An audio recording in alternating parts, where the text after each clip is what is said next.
വെറും 6-ാമത്തെ വയസ്സിൽ തമിഴ്നാട്ടിൽ ചായക്കട ജീവനക്കാരനായി ജീവിതം തുടങ്ങിയതാണ് ഉണ്ണി നായർ. പിന്നീട് കന്നുകാലി കച്ചവടക്കാരനായി. ഇപ്പോൾ സിനിമാ നടൻ എന്ന ലേബലുണ്ട്. ഉസ്താദ് ഹോട്ടൽ, സുഡാനി ഫ്രം നൈജീരിയ, ബോളാഗോളം തുടങ്ങിയ ഒട്ടേറെ സിനിമകളിൽ അഭിനയിച്ച ശ്രീ ഉണ്ണി നായർ വളാഞ്ചേരിയാണ് ഇന്ന് നമ്മുടെ അതിഥി. കൂട്ടത്തിൽ അദ്ദേഹത്തോടൊപ്പം ബോളാഗോളം തുടങ്ങിയ സിനിമകളിൽ അഭിനയിച്ച ശ്രീ എം.എ. റസാഖുമുണ്ട്. പട്ടാമ്പിയുള്ള എൻ്റെ സഹോദരന്മാർക്ക് ഉണ്ണി നായരുടെ വക പ്രത്യേക നമസ്കാരം. ദാരിദ്ര്യ ദുഃഖ ദഹനായ നമശിവായ. ദാരിദ്ര്യം എന്ന് പറഞ്ഞാൽ മഹാദാരിദ്ര്യമാണ്. ഇതിൻ്റെയൊക്കെ ചെറുപ്പത്തിൽ ഹോട്ടൽ പണിയല്ല, അവിടെ ഈ ചാണം കോരുക, എരുമയും പയ്യൊക്കെ ഇഷ്ടംമാരുണ്ട്, കുതിരയൊക്കെ, അതിൻ്റെ ചാണം കോരുക. പിന്നെ ഇവിടെ വന്നപ്പോൾ നാൽക്കാലി കച്ചവടം തുടർന്നു. അത് ഞാൻ പഠിച്ച അവിടുന്ന് എല്ലാ പണിയും പഠിച്ചേ. ഇത് മൂസത് എന്ന് പറയും, ഇവിടെ പാണ്ഡ്യസാല വാസുദേവ മൂസത് പറയും. അദ്ദേഹമാണ് നാടകത്തിൻ്റെ എൻ്റെ ഗുരുനാഥൻ. ഒരു പുരുഷൻ്റെ യഥാർത്ഥ സൗന്ദര്യം ആരോഗ്യം കിട്ടണമെങ്കിൽ അർക്കധ്യാനം ചെയ്യാനാണ് പറഞ്ഞിട്ടുള്ളത്. സക്രിയ ചെറുപ്പം പോലെ തന്നെ എന്നായിട്ട് പരിചയമാണ്. ഓൻ്റെ നാടാരോ ടെലിഫിലിം എടുത്ത് അതിന് അവാർഡും കിട്ടി വന്നു. അത് കണ്ടു അൻവർ റഷീദ്. പിന്നെ ഇപ്പോൾ പടങ്ങൾ ഇറങ്ങാണ്ട് കിടക്കാച്ചാടിയൻ പൊന്നാനി, ബഷീർ പൊന്നാനിയുടെ ഒരു പടം, അടിപൊളി സിനിമ കേട്ടോ, കോമഡി നല്ല വർക്കൗട്ടായ പടം. ഈ വലിയ നടന്മാരായിട്ടുണ്ട് എന്ന് പറഞ്ഞാൽ ഒരുപാട് ത്യാഗങ്ങൾ അനുഭവിച്ചിട്ടുണ്ടാവും. മോഹൻലാലിനായിട്ട് ഞാൻ ബന്ധമൊന്നും ഞാൻ കണ്ടിട്ടുമില്ല വ്യക്തിയെ. പക്ഷെ ആ മോഹൻലാലിൻ്റെ പടത്തിൽ എൻ്റെ സീന് അതിൽ എനിക്ക് ഉള്ളുകൊണ്ട് ആ മനുഷ്യനോട്, ഞാൻ അയാളെ കണ്ടിട്ടില്ല, പക്ഷെ ഉള്ളുകൊണ്ട് ഭയങ്കരമായ ഒരു സ്നേഹം തോന്നുന്നുണ്ട്. കാരണം ഒരു പാവപ്പെട്ട ഞാൻ അഭിനയിച്ചത് വെട്ടിക്കളയാതെ അയാളെ ഇട്ടല്ലോ. 2-3 അഴിച്ചത്തിലുള്ള ശാപങ്ങൾക്ക് മോക്ഷം കിട്ടാത്തതുണ്ട്. എന്താണെന്നറിയുന്നത്? ജന്മപ്രകൃതി, ദാരിദ്ര്യം, ദശവർഷ ബന്ധനം, സമുദ്ര തീരേതി മരണം, ശേഷം ചിഞ്ചൽ ഭവിഷ്യതീന. തലയിലെടുത്ത് നന്നെങ്കിൽ ഓൻ കയറിപ്പോവും. നാട്ടിലെ കുറേ അസൂയാലുക്കൾ കുറച്ചുണ്ട്, കുറച്ചല്ല, ഒരു 60% കുറ്റിവീടി വലിച്ചീടിയിൽ ചെറ്റയും പ്രഭു ആയിടുന്ന.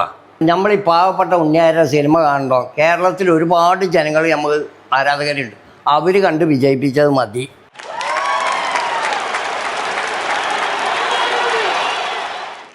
കുറേ ജീവിതാനുഭവങ്ങൾ ഒരാളാണ്. വളരെ ചെറുപ്പത്തിലെ ദാരിദ്ര്യം, കഷ്ടപ്പാട്, നാട് വിട്ടുപോകല്, പിന്നെ കുറേ കാലം തമിഴ്നാട്ടിലായിരുന്നു. ഇങ്ങനെ ഈ അനുഭവം ഒന്ന്, ആ കാലത്തെ ഒരു അനുഭവങ്ങളൊന്ന് പ്രേക്ഷകർക്ക് വേണ്ടിയിട്ടൊന്ന് പങ്കുവയ്ക്കും. നല്ല കാര്യം. ദാരിദ്ര്യ ദുഃഖ ദഹനായ നമശിവായ. ദാരിദ്ര്യം എന്ന് പറഞ്ഞാൽ മഹാദാരിദ്ര്യമാണ്. ഇതിൻ്റെയൊക്കെ ചെറുപ്പത്തിൽ അത്രയും കഷ്ടങ്ങൾ അനുഭവിച്ചൊരു മനുഷ്യനാണ് ഞാൻ. കുട്ടിക്കാലം 6 വയസ്സ് 7 വയസ്സിൽ അധ്വാനം തുടങ്ങി.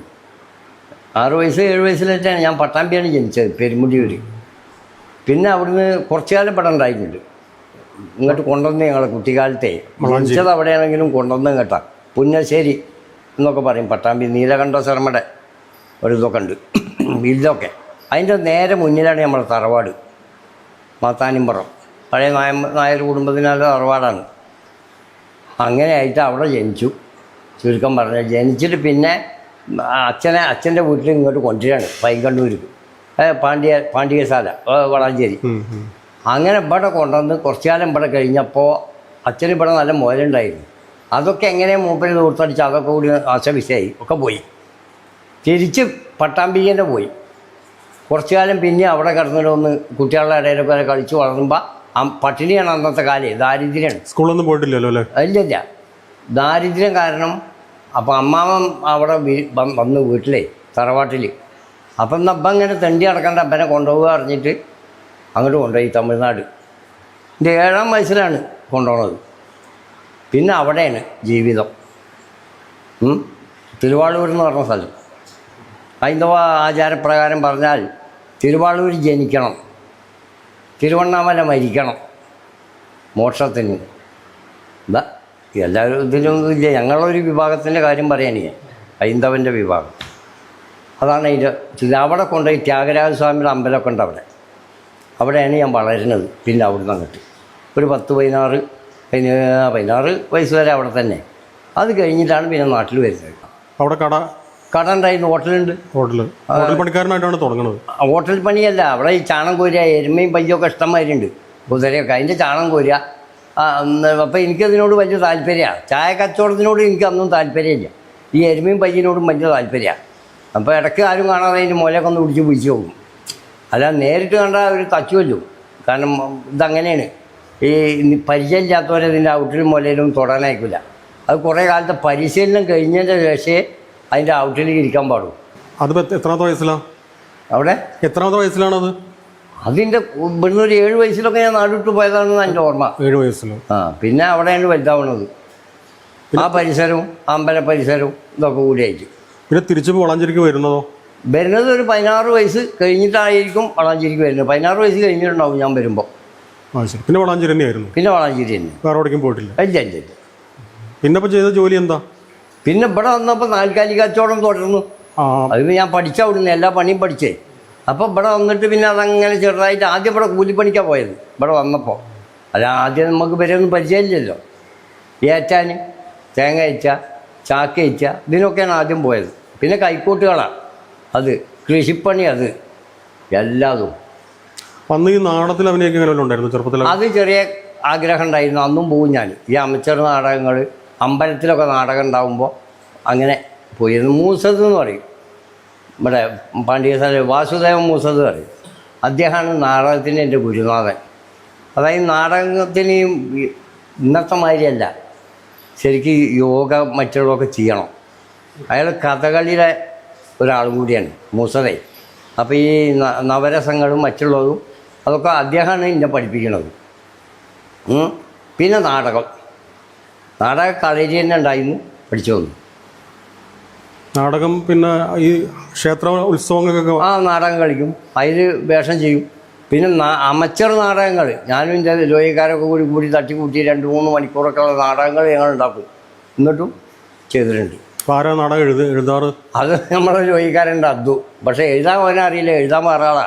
കാരണം ഓനും ഇൻ്റെ മാതിരി എഴുത്തുമാതിനെ അറിയില്ല. കഥ ഞങ്ങൾ പറഞ്ഞു കൊടുക്കും, എഴുത്തുകാരൻ പറയുന്നു. ഇങ്ങനെയാണ്. പിന്നെ ഈ യോഗ അതുപോലെ കളരി ഇതൊക്കെ പരിശീലിച്ചിരുന്നു. അതൊക്കെ എവിടുന്ന പഠിച്ചത്? അതിൻ്റെ അമ്മാവനാണ് എൻ്റെ ഗുരുനാഥൻ. അവിടുന്ന് തന്നെ, തമിഴ്നാട്ടിൽ തന്നെയാണ്? അതായത് മൂപ്പര് പഴയ കാലത്ത് പഠിച്ചു പോയ ആളാണ് അമ്മാവൻ. മൂപ്പര് അവിടെ ചെട്ടിനാട് ഡ്രാമ കമ്പനീൻ്റെ മാനേജറായിരുന്നു. Arunachalam Chettiar drama company Pallathur. അന്ന് സിനിമയല്ല, അന്ന് ഡ്രാമയാണ്, നാടകം, ഡ്രാമ.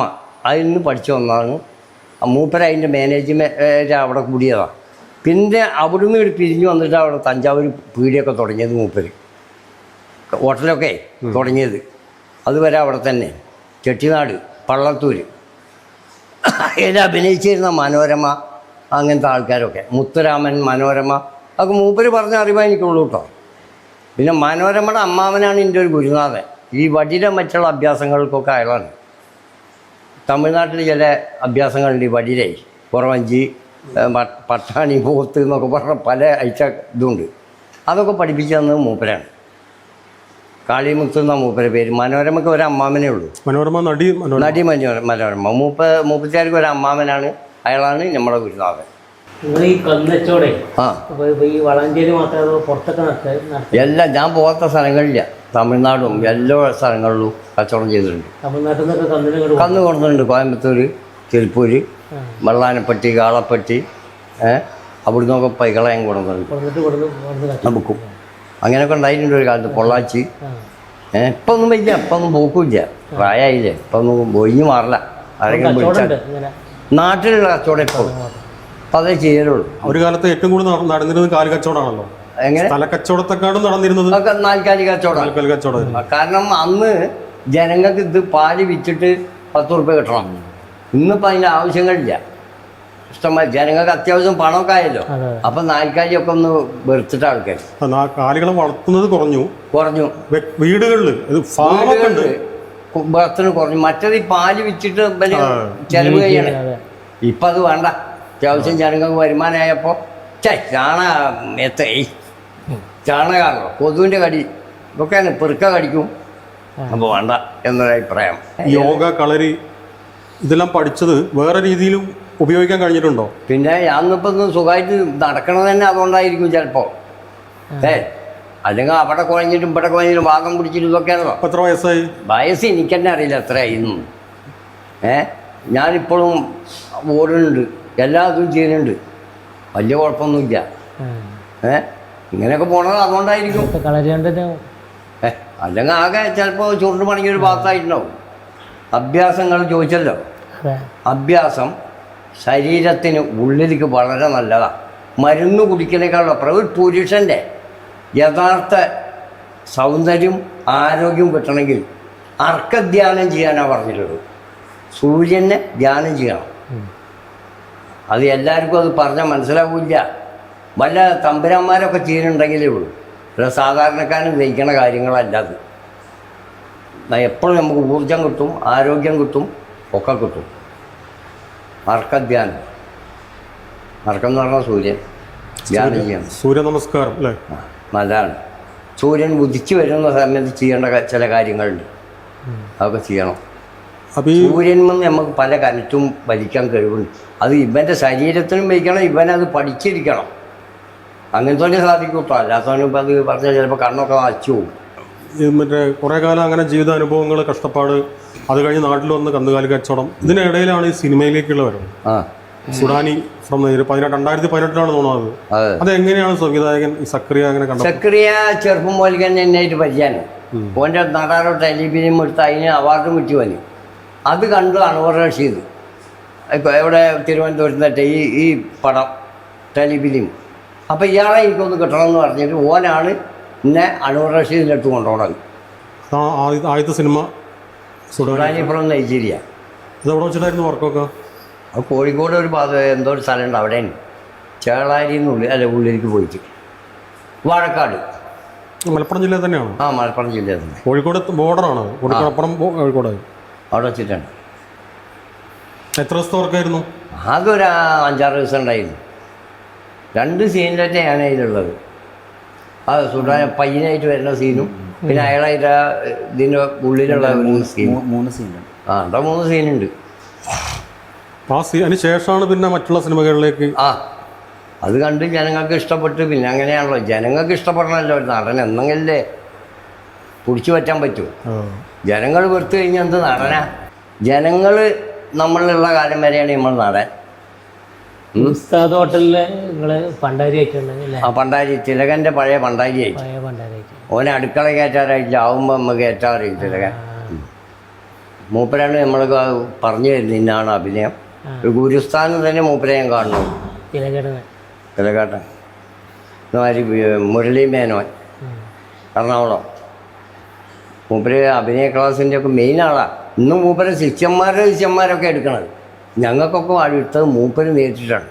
ആദ്യ സിനിമ ആദ്യം സിനിമ എന്ന് പറഞ്ഞാൽ കോഴിക്കോട് ഇതിൽ വെച്ചിട്ടൊരു പടം എടുത്തു. അത് പകുതിക്കെട്ട്, അത് സ്കൂൾ കുട്ടികൾക്ക് പഠിക്കാനുള്ളതാണ്. ആ തിരുവുക്കാരെന്തോ ഒരു ചങ്ങായിണ്ട് സംവിധായകൻ. ആ സിനിമയോടുകൂടാണ് കൂടുതൽ ശ്രദ്ധിച്ചതെന്ന് മാത്രം അല്ലേ? ശ്രദ്ധിച്ചത് സുഡാനി ഫ്രം നൈജീരിയയിലാണ്. ഫസ്റ്റ് ഞാൻ ചെല്ലണത് ഉസ്താദ് ഹോട്ടലിലാണ്. അതൊക്കെ കഴിഞ്ഞ് 4-5 പടം, 5ാമത്തെ പടത്തേണ്. കിസ്മത്ത് ഉണ്ട് അതിന് മുന്നേ. അതിന് മുമ്പ് കിസ്മത്തുണ്ട്. കിസ്മത്തിലൊക്കെ ഉണ്ട്. കിസ്മത്ത് പൊന്നാനി ബാബുക്കുട്ടിയിൽ. പിന്നെ ഇപ്പോൾ പടങ്ങൾ ഇറങ്ങാണ്ട് എടുക്കാച്ചാൽ പൊന്നാനി ബഷീർ പൊന്നാനിയുടെ ഒരു പടം. അടിപൊളി സിനിമ കേട്ടോ. കോമഡി നല്ല വർക്കൗട്ടായ പടം ബഷീർ പൊന്നാനി. റിലീസാവുള്ള 4ാമത്തെ പടത്തെ ബഷീർ പൊന്നാനിൻ്റെ 3ാമത്തെ പടം അങ്ങനെ എന്താണ്. അടുത്ത റിലീസാവുള്ളത് സൂഫിയാനാണ്. അത് പറയാൻ വയ്യ. ഇത് ഏതാ സൂഫിയാൻ ജാഫർ കുറ്റിപ്പുറത്തെ. ഇവിടെ നമ്മളെ അത് പിന്നെ കഥേന് ആണല്ലോ മറ്റേ മഹല്ല്. അതിനാണ് ഫിലിം ക്രിറ്റിക്സ് അവാർഡ് കിട്ടിയത്. മഹലിനാണ് ഫിലിം ക്രിറ്റിക്സ് അവാർഡ് കിട്ടിയത്. മഹൽ അവരെ പുതിയ ഫിലിം ഇപ്പോൾ ഷൂട്ട് കഴിഞ്ഞിട്ടുണ്ട്, വർക്ക് നടന്നുകൊണ്ടിരിക്കുക. ഈ അവാർഡ് എങ്ങനെയാത് പിന്നെ അത് തെരഞ്ഞെടുത്ത് അവർ അറിയിച്ചതാണോ? അവർ തെരഞ്ഞെടുത്തിട്ട് എന്നെ അറിയിച്ചു. അവാർഡ് ദാനൊക്കെ എവിടെ വെച്ചിട്ടായിരുന്നു? എറണാകുളം. പ്രേംകുമാർ ആയിരുന്നു ചരിത്ര അക്കാദമി ചെയർമാൻ. ശ്രീനിവാസൻ എല്ലാവരും ഉണ്ടായിരുന്നു അവിടെ. ഓടിക്കൊണ്ടിരിക്കുന്നത് ബോളാഗോളം. ബോളാഗോളം ഇപ്പോൾ കഴിഞ്ഞ ആഴ്ച റിലീസ് ചെയ്തത്. 3 ആഴ്ചയായി. എപ്പോഴും ഓടിക്കൊണ്ടിരിക്കുന്നുണ്ട് ചില തിയേറ്ററിലൊക്കെ ഓടി. അതിലെന്താ ശരിക്കും വേഷം ബോളാഗോളം എന്ന സിനിമയിൽ? ഫുട്ബോൾ, അതും ഫുട്ബോൾ കഥ തന്നെയാണ്. അതെ, അതില് മറ്റെന്താണ് കൊളീനോ എന്ന് പറഞ്ഞ അയാൾ അതേമാതിരിയുള്ള ഒരു റെഫറി ആയിട്ട്. താങ്കള് അദ്ദേഹത്തിന്റെ കൂടെ ഒരു സഹായി നിലയിലാണ് അല്ലേ? ഇപ്പോൾ സിനിമയിലുണ്ടോ? ഇപ്പോൾ ഫസ്റ്റ് പുള്ളി കൊണ്ടുപോയത് ബോളാഗോളം എന്ന സിനിമയിലാണ്. ആദ്യ സിനിമ അതാണോ? ആദ്യ സിനിമ അതാണ് ഫസ്റ്റ്. രണ്ടാമത്തേതാണ് സൂഫിയാൻ, അത് വർക്ക് കഴിഞ്ഞു. അത് പിന്നെ ഫാഷൻ എന്ന് പറഞ്ഞ ഒരു ഫിലിമുണ്ട്, അത് വർക്ക് ചെയ്യാൻ നിൽക്കുകയാണ്. പിന്നെ ജാഫർ കുറ്റിപ്പുറത്തിൻ്റെ പുതിയൊരു ഫിലിം ഇപ്പോൾ അതിൻ്റെ ഇതിന് കഴിഞ്ഞു, അത് ഷൂട്ട് തുടങ്ങിയിട്ടില്ല. അപ്പോൾ അതിനൊരു ചാൻസ് കിട്ടിയിട്ടുണ്ട്. പുള്ളിയാണ് എന്നെ അതിൽ കൊണ്ടുപോകുന്നത്. ഞാൻ ആദ്യം ചെറിയ ചെറിയ ടെലിഫിലിമിലൊക്കെ അഭിനയിച്ചുകൊണ്ടിരിക്കുകയായിരുന്നു. അപ്പോഴേ പുള്ളീൻ്റെ അടുത്ത് വന്ന് പറഞ്ഞ് എനിക്കൊരു ഭാവിയുണ്ട്, അന്നെ അങ്ങനെ നടനാക്കിയിട്ട് വിടുള്ളൂ.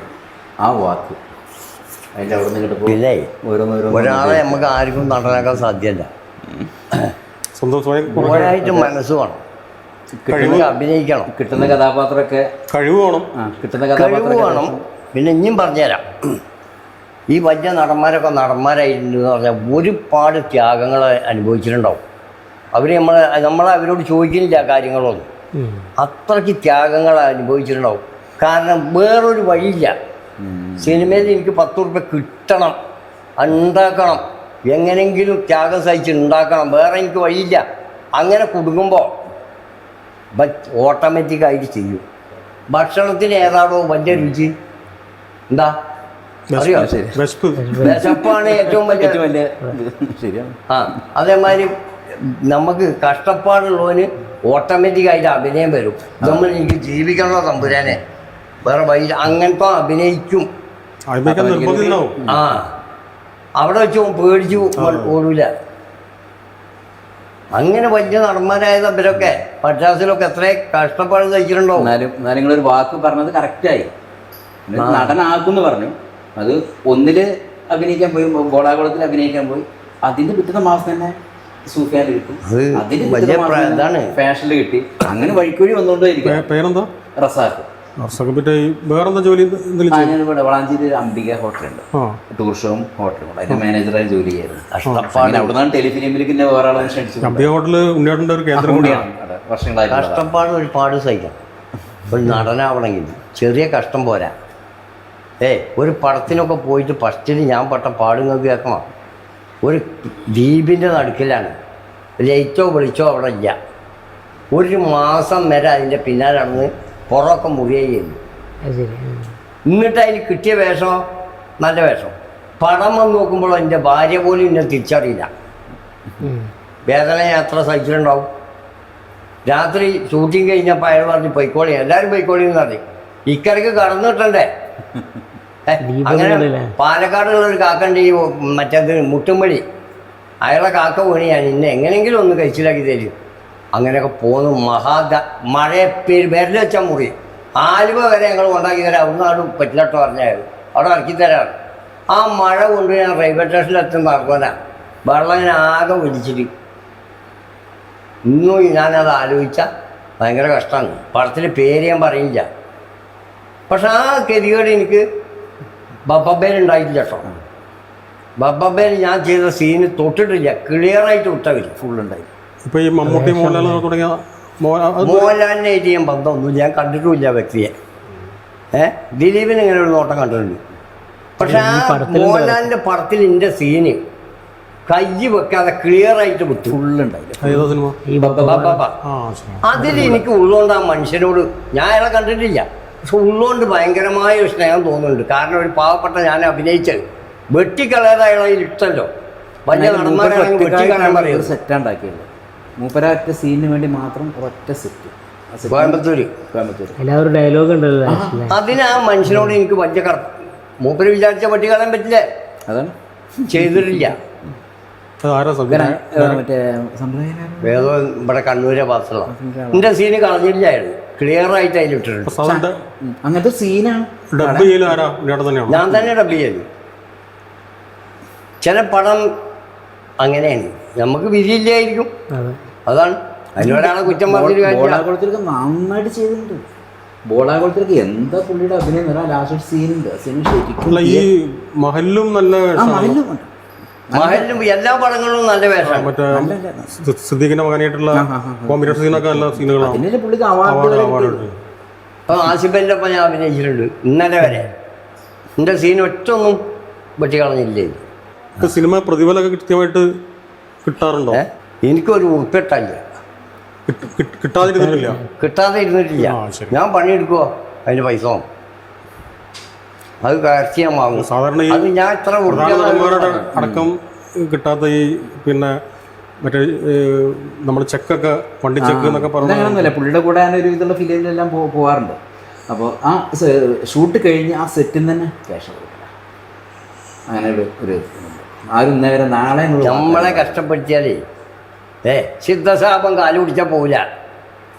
ബ്രാഹ്മണ ശാപത്തിന് വഴിയുണ്ട്. 2-3 അഴിച്ചത്തിലുള്ള ശാപങ്ങൾക്ക് മോക്ഷം കിട്ടാത്തതുണ്ട്. എന്താണെന്നറിയാമെങ്കിൽ ഒന്ന് മെയിൻ വാനര ശാപമാണ്, കുരങ്ങൻ്റെ ശാപം. പിന്നെ സിദ്ധശാപം നമ്മൾ മനസ്സറിഞ്ഞ് ഒരാളെ ശപിക്കാൻ പാടില്ല. ശപിച്ചാൽ കാലക്രമേണ നശിച്ചു പോകും, തറവാടടക്കം ഒന്നും ബാക്കി ഉണ്ടാവില്ല. ചിലപ്പോൾ ഒരു തലമുറ കുറച്ചു കാലമൊക്കെ അങ്ങനെ നിൽക്കും, നശിച്ചു പോകും. പാമ്പിൻ്റെ ശാപത്തിന് മറ്റുള്ളതിനൊക്കെ മരുന്നുണ്ട്. വാനരശാപം ഭയങ്കര കടുപ്പാണ് കുരങ്ങ്. അതേമാതിരി സിദ്ധശാപം ജന്മാന്തരങ്ങളായിട്ട് കുട്ടികൾ കണ്ണു കാണാതെയും ചെവിട് കേൾക്കാതെയും പേരക്കുട്ടികൾ വരെ ഒന്നും ജനിച്ചുകൊണ്ടേയിരിക്കും. ഇപ്പോൾ സിനിമ ഇല്ലാത്ത സമയത്ത് വീണ്ടും വളാഞ്ചേരിക്കന്നെ വരും. വളാഞ്ചേരി ആ അമ്പികളമ്പിൽ അവിടെ ഇരിക്കും. കച്ചവടം അല്ലേ, പശു കച്ചവടം തന്നെയാണ്. അവിടെ വരും. ശരിക്കും അതാണ് ഒരു ഓഫീസ്, ഒരു അഡ്രസ്. മൂപ്പര ഫോട്ടോ കാണുമ്പോൾ ആദ്യം അമ്പിയ ഹോട്ടലിന്റെ സ്റ്റാർട്ടിങ് മുതൽ പുള്ളി അവിടെ തന്നെ കാലത്തും വൈകിട്ടൊക്കെ അവിടെ ഉണ്ടാവും. ഇപ്പോൾ താങ്കൾ പുതിയ സിനിമ ഇപ്പോൾ ഈ ഇറങ്ങാനുണ്ടോ സിനിമ? ഇപ്പോൾ ഓടിക്കൊണ്ടിരിക്കുന്നതാണ് ബോളാബോൾ. ഇനി ഇറങ്ങാനുള്ളതാണ് സൂഫിയാൻ, ഫാഷൻ, പിന്നെ 2 പേരുടെ പേരിട്ടില്ല. ഇപ്പോൾ ഈ മഹലെടുത്ത പുള്ളിനെ വേറെ പുതിയ സിനിമ എടുത്തിട്ടുണ്ട്. അതിൽ ചെറിയൊരു വേഷമുള്ളൂ, പക്ഷെ നല്ല അതിന് പേരിട്ടില്ല. ഇപ്പോൾ 4 മൊത്തം വരാം. പക്ഷെ പഴയ കാലം വെച്ച് നോക്കുമ്പോൾ ഇപ്പോൾ പുതിയ ആളുകൾക്ക് കുറേ അവസരങ്ങളുണ്ട്. പിന്നെ ഇഷ്ടം പോലെ ഉണ്ട്. സിനിമയാണെങ്കിലും ഷോർട്ട് ഫിലിം ആണെങ്കിലും കഴിവുണ്ടെങ്കിൽ അവന് അവസരം കൊടുക്കുന്നു. മുമ്പ് കുറച്ച് ആളുകളുടെ കയ്യിൽ മാത്രമായിരുന്നു സിനിമ. ഇന്നിപ്പോൾ സംവിധായകരാണെങ്കിലും തിരക്കഥാർത്ഥമാണെങ്കിലും നടന്മാരാണെങ്കിലും പുതിയ ആൾക്ക് അവസരമുണ്ട്. മറ്റേ പഴയ ആളെ ഒതുക്കി നിർത്തിയായിരുന്നു. പഴയ ഒരു നടന്മാരാണെങ്കിലും ഒരു ഫോക്കസ്, സംവിധായകരുടെ ഫോക്കസ്, അതൊക്കെ മാറ്റം. പിന്നെ കോവിഡിന് ശേഷമാണ് കൂടുതലായിട്ട് വന്നത്. പിന്നെ ഇപ്പോൾ നന്നായിട്ട് അഭിനയിക്കാൻ കഴിവുള്ള ആൾക്കാർക്ക് ഇഷ്ടംപോലെ അവസരം. അഭിനയിക്കാൻ കഴിവാണ് കേട്ടോ. പഴയ പടങ്ങൾ അത് അംഗീകരിക്കാതിരിക്കാൻ പറ്റുന്ന കാര്യമല്ല. കാരണം പഴയ പടങ്ങൾ ഈ കാണുന്ന ആൾക്കാർക്ക് അത് മനസ്സിലാവും. സത്യമായിട്ട് ചില പടത്തിലൊക്കെ 3 പൂക്കൾ അങ്ങനെ കുറേ പടങ്ങളുണ്ടായത്, അതിലൊക്കെ ഭയങ്കര രംഗങ്ങൾ കാണാൻ അത് ഉള്ളിൽ നിന്ന് വരണം. ഒരു നടനായിട്ട് ആരും ജനിക്കണില്ല മനുഷ്യ. ഓൻ്റെ തലയിലെഴുത്താണ് ഓനെ എത്തിക്കുന്നത്. തലയിലെഴുത്ത് നന്നാവും, പിന്നെ ആയിക്കൂടെ ഓനോട് കയറിപ്പോവും. പിച്ചെടുക്കാനോ ജന്മപ്രകൃതി ദാരിദ്ര്യം ദശവർഷ വന്ദനം സമുദ്ര വീരേതി മരണം ശേഷം ചിഞ്ചൽ ഭവിഷ്യത തലയിലെടുത്ത് നമ്മങ്ങ് മോൻ കയറിപ്പോവും. അല്ലാത്തവൻ വെറും 4 പടത്തിലൊക്കെ അഭിനയിച്ച് പട്ടിണിയും ബയ്യരായിട്ട് അങ്ങനെയും പോവും. തലയിലെടുത്ത് കുറച്ച് നന്ന്. ഈ കല എന്ന് പറഞ്ഞാൽ എല്ലാവർക്കും കിട്ടാത്തൊരു കഴിവാണ്. തലയിലെടുത്തോണ്ടാണ് അവൻ കോടീശ്വരനാവണതും ഒക്കെ. തലയിലെടുത്ത് നന്നാണെങ്കിൽ ഓൻ്റെ കഥ പോക്കാണ്. ഈ എഴുതാനും വായിക്കാനും അറിയില്ല എന്ന് പറയുമ്പോഴേ നമ്മൾ ഈ സ്ക്രിപ്റ്റ് ഒക്കെ തരുമ്പോൾ എന്നോട് അവിടെ ഒന്ന് വായിച്ചു പറയും, അങ്ങനെ ഇരിക്കും. സിറ്റുവേഷൻ പറഞ്ഞു കൊടുക്കുക ചെയ്യാം. അതിന്റെ സ്റ്റോറി അത് പുള്ളി കറക്റ്റ് ആയിട്ട് അഭിനയിക്കും. സംവിധായകൻ പ്രതീക്ഷിക്കുന്നേക്കാൾ കൂടുതൽ ഡയലോഗ് പിന്നെ പ്രോംപ്റ്റ് ചെയ്ത് കൊടുക്കണ്ടോ? അതിന്റെ ആവശ്യമില്ല. പുള്ളി ആദ്യം പറയും, ആ വായിച്ചാൽ പറയും. എനിക്ക് പ്രമോദ് വായിച്ചു കഴിഞ്ഞിട്ട് പുള്ളി പറയും റെഡിയാണ്. പിന്നെ അതിലേറെ സൂപ്പറായിട്ട് അതെല്ലാം ഉൾക്കൊള്ളിച്ചിട്ടുണ്ടാവും. അതിലെ സൂപ്പറായിട്ട് ആ രംഗം അടിപൊളിയായിട്ട്. ഇത് വായിക്കാൻ അറിയാതെ പറയാന്ന് പറയുമ്പോൾ വലിയൊരു കാര്യം തന്നെയാണ്. കേട്ടാൽ മതി. പുള്ളി കേട്ട് കഴിഞ്ഞാൽ വായിക്കാൻ പറയും. അപ്പം പുള്ളി അതിൻ്റെ ഉള്ളടക്കം മൊത്തം മനസ്സിലാക്കും. ആ സ്റ്റോറി ഇന്നതാണ്, അത് അവിടെ ഉണ്ട്, ജീവിച്ച് കാണിച്ചത്. അതാണ് പുള്ളിയുടെ. പക്ഷെ അതേ സമയത്ത് നാട്ടിൽ നമുക്ക് വളരെ കമ്മിയായിട്ടാണ്. അതാണ് നാട്ടിലെ കുറേ അസൂയാലുക്കൾ കുറച്ചുണ്ട്. കുറച്ചല്ല, ഒരു 60% ഉണ്ട്. ഈ മറ്റേ നമ്മുടെ നാട്ടിലെക്കാട്ടും പിന്തുണ പുറത്തുള്ള തീർച്ചയായിട്ടും. പിന്നെ പിന്തുണയ്ക്കുന്നത് കംപ്ലീറ്റ് എറണാകുളം, പാലക്കാട് ജില്ല, കണ്ണൂർ, കോഴിക്കോട്, വടക്കോട്ട് ലോങ് സൈറ്റിൽ നിന്ന് ഇഷ്ടം പോലെ ഭക്ഷണം കഴിക്കാൻ വരുന്നുണ്ട്. അവിടെ വന്ന് പുള്ളിനെ കണ്ടു കഴിഞ്ഞാൽ വരെ വിടില്ല. കൊല്ലം, കോട്ടയം ഇവിടെയൊക്കെ ഉള്ള ആൾക്കാരാണ് ആരാധകർ. എൻ്റെ നാട്ടിൽ സത്യം പറഞ്ഞ ഒരു 60% ശത്രുക്കൾ തന്നെയാണ്. കാരണം എങ്ങനെയാണ് ഈ കന്നച്ചവടക്കാരനായപ്പം സിനിമയിലെത്തിയത് എന്നുള്ളൊരു അസൂയ നമുക്കൊന്നും ചെയ്യാൻ പറ്റാത്തതാണ്. അതിന് മാത്രമായിരുന്നില്ല, ബാക്കി എന്തെങ്കിലും ഒന്നുമില്ലാതെ നടന്ന ഒരാളാണ്. ആള് പെട്ടെന്നൊരു അവരെക്കാൾ വലിയ പുഷ് എത്തുമ്പോൾ ചിലവർക്ക് ഉണ്ടാകുന്ന ഒരു കോംപ്ലക്സ് ആണ്. ആർക്കും തടയാൻ കഴിയും. നമ്മൾ തരണം ചെയ്ത് കൊണ്ടുപോയേ പറ്റുള്ളൂ. സിനിമകളിൽ വരുമ്പോൾ പ്രശ്നങ്ങൾ. ഇപ്പോൾ വളാഞ്ചേരി ബോളാഗോളം എന്ന സിനിമ വളാഞ്ചേരി കാർത്തിക തിയേറ്ററിലായിരുന്നു റിലീസ് ഉണ്ടായിരുന്നു. ഞങ്ങൾ എല്ലാ തിയേറ്ററിലും ഇഷ്ടംപോലെ പോസ്റ്റർ കൊടുത്ത് നല്ല പരസ്യം ഉണ്ടായിരുന്നു. ഞങ്ങൾ കാലത്ത് ഞങ്ങളുടെ സുഹൃത്തുക്കളും കൂടി ഫിലിം കാണാൻ വേണ്ടി അവിടെ ചെന്നപ്പോൾ ഒരു തിയേറ്ററിൽ റിലീസുള്ള ഒരു ഫിലിമിൻ്റെ പോസ്റ്റർ നിർബന്ധമാണ്. ഒരൊറ്റ പോസ്റ്റർ പോലും ഞങ്ങൾക്ക് വളാഞ്ചേരി കാർത്തിക കാണാൻ കഴിഞ്ഞിട്ടില്ല, ഒട്ടിച്ചിട്ടില്ല. അതുകൊണ്ടാവാൻ തോന്നുന്നു. അങ്ങനെ ഞാൻ അതിന്റെ നിർമ്മാതാക്കന്മാർ സംവിധായകർ വിളിച്ച പാടെ അവർ പറഞ്ഞതെന്ന് വെച്ചാൽ ഞങ്ങൾ 100 ചെറിയ പോസ്റ്റർ, വലിയ 10 പോസ്റ്റർ, ഒരു സ്റ്റാൻഡ് ഇതൊക്കെ കൊടുത്തയച്ചു. ഞാൻ പറഞ്ഞു ഒരു പോസ്റ്റർ പോലും ഇവിടെ കാണാൻ പറ്റുന്നില്ല ഞങ്ങൾ ഫിലിം കാണാൻ തിയേറ്ററിലിരിക്കുന്നത്. ഇത് അവരെ സംസാരിച്ചതൊക്കെ ചെയ്തിരുന്നത്. പക്ഷെ അങ്ങനത്തെ അത് അവിടുത്തെ മാനേജ്മെന്റിന്റെ പോരായ്മയാണത്. എന്തുകൊണ്ടാണ് അവരങ്ങനെ ചെയ്തതെന്ന് അപ്പോൾ ആ പോസ്റ്ററിൽ നടക്കുന്ന പോസ്റ്ററുണ്ട്, ഉണ്ണിയേട്ടൻ ഇല്ലാത്ത പോസ്റ്ററുണ്ട്, എല്ലാ പോസ്റ്ററും അവർ ഇറക്കിയിട്ടുണ്ട്. പക്ഷെ ബാക്കിയുള്ള തിയേറ്ററിലൊക്കെ നല്ല നാട്ടുകാരില്ലെങ്കിൽ കേരളം എന്ന് പറഞ്ഞൊരു കോഴിമുടയാണ്. ഒരു വളാഞ്ചേരി മറ്റുള്ളവർ ഒതുങ്ങി നിൽക്കുന്നതല്ല. 3-ാം വാരം കഴിഞ്ഞ ഫിലിം ഇന്നും പെരുന്തൽമണ്ണ ബാക്കിയുള്ള തിയേറ്ററിലൊക്കെ ഇന്നും കളിച്ചുകൊണ്ടിരിക്കുക. ഇവിടെ ഒരാഴ്ച കൂടിയുള്ളൂ. കാരണം ഇവിടെ പറഞ്ഞാല് ഹൈടെക് സിറ്റി ഒന്നുമല്ല, സാധാരണ മനുഷ്യരാണ്. അവർ പോസ്റ്റർ നോക്കിയിട്ട് സിനിമ ഈ പോസ്റ്റർ കാണാതെ ഇവിടേക്ക് വരുന്നു. ഞങ്ങൾ പറഞ്ഞു, തിയേറ്ററിൽ പറഞ്ഞു ഈ സംഭവങ്ങളൊക്കെ. നമുക്കേ എന്തുകൊണ്ടാണ് അവരെ ചെയ്തതെന്ന് ഒരു ഐഡിയ. എനിക്ക് വലിയ കൂട്ടും സൂട്ടും ഒന്നും. നമ്മൾ ഈ പാവപ്പെട്ട ഉണ്ണിയാരുടെ സിനിമ കാണുമ്പോൾ കേരളത്തിൽ ഒരുപാട് ജനങ്ങൾ നമുക്ക് ആരാധകരുണ്ട്. അവർ കണ്ട് വിജയിപ്പിച്ചത് മതി. ബാക്കി എല്ലായിടത്തും നന്നായിട്ട് പോകുന്നുണ്ട്. എനിക്കത് മതിയെന്ന്. കൊല്ലം, കോട്ടയം, എറണാകുളം അവിടുന്ന് ശരിക്കും അംഗീകാരം. അത് വലിയൊരു അംഗീകാരം തന്നെയല്ലേ. എനിക്കത് മതി. നമ്മളെ നാട്ടിൽ പട്ടാമ്പി ഇതിന് ബോളാവോളം ഫിലിമിന് ആഭ്യന്തരമന്ത്രി അടക്കം പ്രോത്സാഹനം കൊടുത്തു. ഇപ്പൊ ഈ കന്ന് കച്ചവടത്തിന്റെ ഭാഗമായിട്ട് കിട്ടിയതാണോ ഈ ബീഡി വലി ശീലം? ആ ബീഡി വലി ചെറുപ്പം വലിക്കേണ്ട ശീലമുള്ളതാണ്.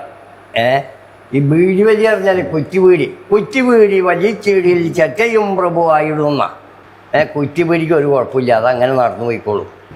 ഇന്നേ വരെ എൻ്റെ സ്വന്തം നാട്ടുകാർ, ഈ പട്ടാമ്പിയാണ് ഞാൻ ജനിച്ചത്, ആ നാട്ടുകാരുടെ ഒന്നും ഞാൻ ഇന്നേവരെ ഇതിൽ പല ചാനലിലും പറയും. പക്ഷെ ആ നാട്ടുകാരെ പറ്റിയിട്ട് ഒരു നല്ല അഭിപ്രായം പറഞ്ഞില്ല. ഇപ്പം നിങ്ങളുടെ ചാനലിലാണ് അത് പറയുന്നത്. പട്ടാമ്പിയുള്ള എൻ്റെ സഹോദരി സഹോദരന്മാർക്ക് ഉണ്ണിനായരുടെ വക പ്രത്യേക നമസ്കാരം. കാരണം ഞാൻ ജനിച്ചു വളർന്ന നാടാണത്. അവിടെയുള്ള ജനങ്ങൾ എനിക്ക് ഫുള്ള് പിന്തുണയുണ്ട്. പക്ഷെ അവരെ പറ്റിയിട്ട് ഇന്നേ വരെ ഞാൻ പറഞ്ഞിട്ടില്ല. ഇപ്പം അത് നിങ്ങളെ ചാനലിൽ കൂടി ഞാൻ പറഞ്ഞു, ആദ്യമായിട്ട്. ജന്മനാട് നമ്മളെ ഒരിക്കലും കേടുവരുത്തില്ല എന്നുള്ളൊരു സത്യമാണ് അവർ തെളിയിപ്പിച്ചിട്ടുള്ളത്. എൻ്റെ ഓരോ പടം വരുമ്പോഴും തിയേറ്റർ ഫുള്ളായിരിക്കും. നല്ല സപ്പോർട്ടാണ് പുള്ളിക്ക് പട്ടാമ്പി. പക്ഷെ പുള്ളിയോട് അധികം പോകാറില്ല. ഞാൻ അധികം പോയില്ല. ഞാൻ തറാന്ന് പറഞ്ഞ സ്ഥലത്താണ് ജനിച്ചത്, പെരുമുടിയൂര്. അവിടെ കളിച്ചു വളർന്ന ആളുമാണ്. എന്നും എൻ്റെ രോഗിക്കാരൊരു പടം അവിടെ ഉണ്ട്.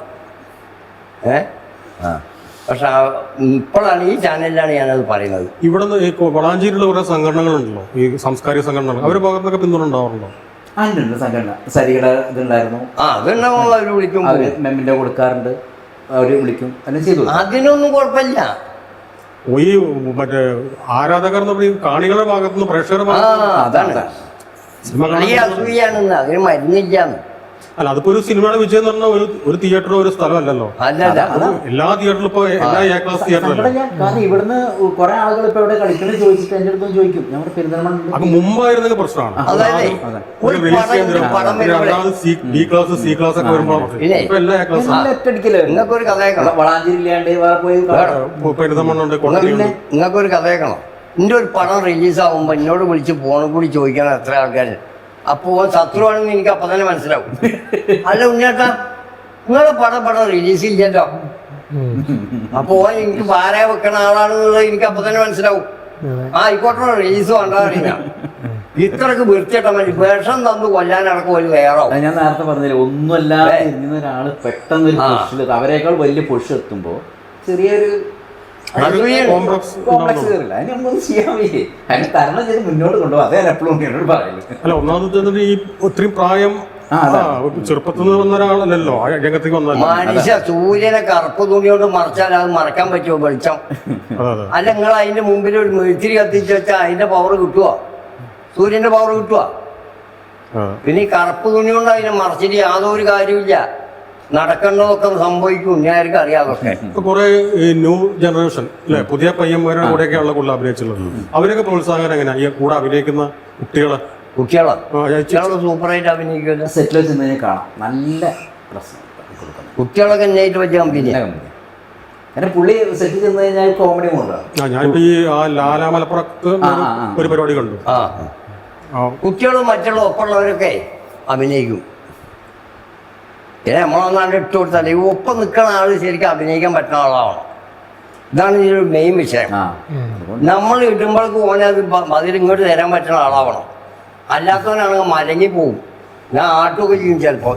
പോയിന്റ് മുമ്പ് പോകാറി നമ്മളെ കോൺഫിഡൻസ് നഷ്ടപ്പെടുകയില്ലേ. നമ്മൾ ചെയ്യണതിനനുസരിച്ച് അവിടുന്ന് ഇങ്ങോട്ട് ഇടാൻ പറ്റുന്ന ആളാവണം.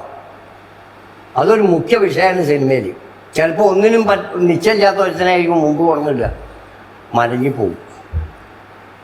ഇനി ഇങ്ങനെയൊക്കെ വിഷയങ്ങളുണ്ട്. 3-4 ഫിലിം കൂടെ രണ്ടാൾ ഒരുമിച്ച് തന്നെയാണ് തീർക്കാണ്ട് ഇറങ്ങാനുള്ളത്. ഒക്കെ രണ്ടാൾ ഒരുമിച്ച് തന്നെ എല്ലാവരും. അങ്ങനെ ഒരു സാഹചര്യം ഉണ്ടാക്കി തന്നു. ഏതായാലും ഈ ഞാൻ ഇങ്ങനെയൊക്കെ പറഞ്ഞാൽ മമ്മൂട്ടി ആരാധകനാ സിനിമയിൽ. ഞാൻ എവിടെ എപ്പോഴും പറയും എനിക്കയാളുടെ അഭിനയം നല്ല തൃപ്തിയിൽ നല്ല ഇഷ്ടപ്പെട്ട ആളുമാണ്. ഒരുപാട് സാധനങ്ങൾ പറഞ്ഞതാണ് പുള്ളി എല്ലാവരും പറയലുണ്ട്. വീട്ടിലൊക്കെ എങ്ങനെ സ്ഥിതി? വീട്ടിലൊക്കെ പിന്തുണ ഉണ്ടോ വീട്ടിൽ? ഒരാളുടെ പിന്തുണ നോക്കിയാൽ സിനിമയ്ക്ക് നടക്കില്ല. ഞാൻ ഒരാളോട് അഭിപ്രായം ചോദിക്കലുമില്ല. എൻ്റെ സ്വന്തം ഇഷ്ടം ബാഗ് ഉണ്ടായിട്ട് തോന്നിടും. വിട്ടാറിയാണ്ട് വിടുക. അതന്നെ. മറ്റേ വീട്ടില് മക്കളെ കല്യാണം കഴിഞ്ഞു? ഒക്കെ കഴിഞ്ഞു. മക്കളായിരുന്നു. ഒരാൾ പോകണ്ടെന്ന് പറഞ്ഞാൽ നമുക്ക് പോകാതിരിക്കാൻ പറ്റുമോ? നിങ്ങളോടൊരു വാക്ക് തന്നത് തല പോയാലും അത് ചെയ്യണം. അതാണ് ഞാൻ പഠിച്ചിട്ടുള്ളത്. 4 വർഷം എന്തുണ്ടെങ്കിലും ഞാനൊക്കെ തട്ടി വെച്ചിട്ടാണ് പോകും.